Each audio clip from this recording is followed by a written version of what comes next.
দরজা খুলবো না, মা মানা করে গেছে। আরে খোল, আমি তো তোর বাবা। না, মা বলে গেছে ছেলে ধরে না গলা নকল করতে পারে। পায়খানা পেয়েছি।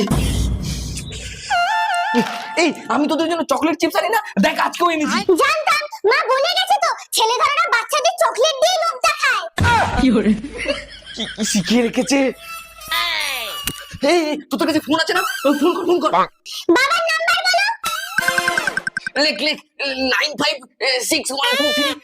বাবার নাম্বার তুমি কি করে জানলে? আরে আমি তোদের বাবা। ঠিক আছে, এমন কিছু জিজ্ঞেস কর যেটা তোদের বাবা মা ছাড়া আর কেউ জানে না। বলো তো মায়ের জন্মদিন কবে? কি হলো বলো, আমার জন্মদিন কবে? আমার জন্মদিন তোমার মনে থাকবে কেন?